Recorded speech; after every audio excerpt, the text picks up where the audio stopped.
So it's a cold day today in North Dakota, and when I came outside there was snow on the ground and there was snow on my car as well.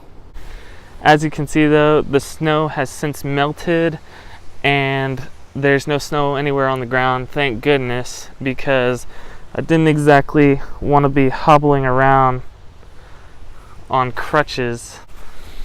But it made me think of a good idea for my video, and I decided I'm going to do an object lesson, and we're going to make some hot chocolate and compare it to cleaning a sponge filter. I think it's perfectly appropriate to compare because it's cold, it's October, and the process is pretty much the same.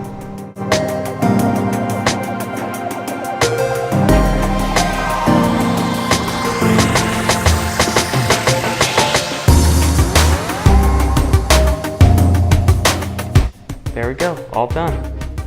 Alright, so just like with hot chocolate, you wouldn't use unpasteurized milk when making hot chocolate. So just like that, you're going to want to use treated water when cleaning your aquarium.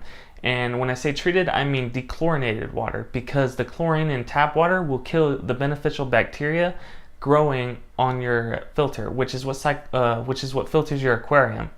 So let's get to it.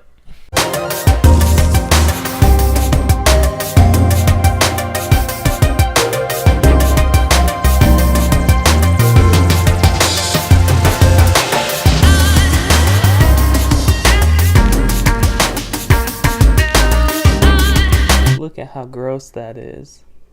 That's disgusting. That's fish poop.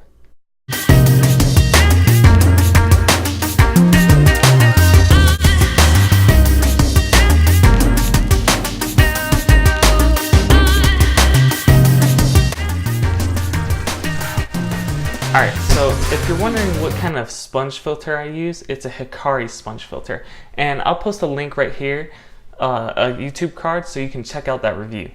I'm going to knock out as many questions as I can about the sponge filter. So what is a sponge filter?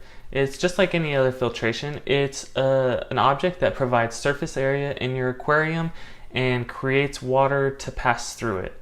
It does this by, it has a lift tube, right, that the sponge is connected to. And when the air is shot into the lift tube, the bubbles create suction so that water comes through the sponge. So how often should you clean it? You should clean it as often as you need to. There's no like set amount. It depends on how many fish are in your aquarium. It depends how much you feed your fish, because uneaten food gets sucked into the sponge filter as well. What reasons would you have for buying a sponge filter? One, you would use it in fry tanks if you're trying to breed a certain fish and you don't want your baby fish to get sucked into a hang-on back filter or a canister filter or into a sump.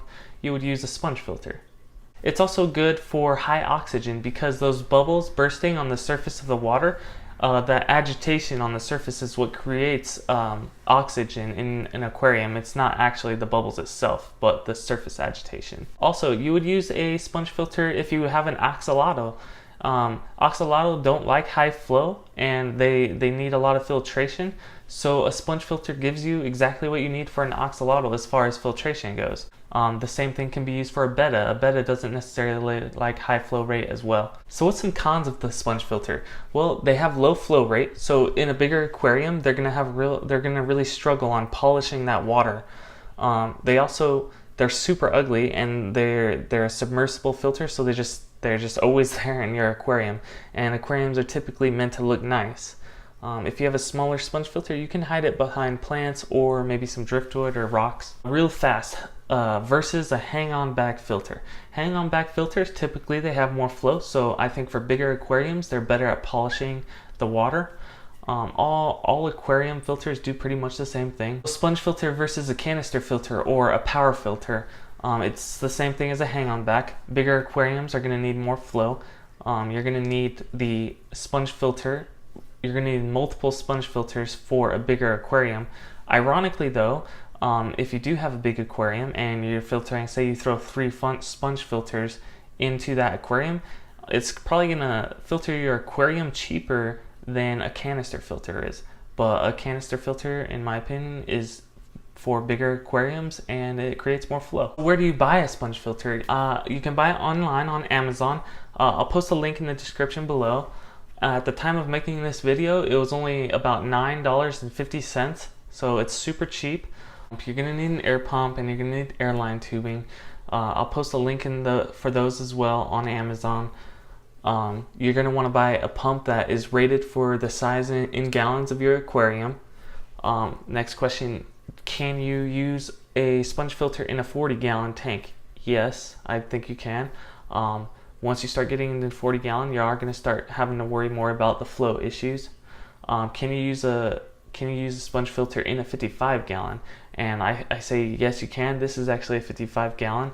But when you start getting into 55 gallons, I would say that you use 2 sponge filters, just so you can place them on each side, so that because the flow rate, it'll polish the water better that way. Thanks for checking out my video. For weekly tips and reviews, subscribe and hit the bell. Also, if you want to check out another video on sponge filters, click or tap the screen right here. And if you want to check out another video, my most current video, click or tap the screen right here. And until next time, guys, Aquariums with Ty is bringing you the best tips and reviews for you to try on your aquariums. See you later.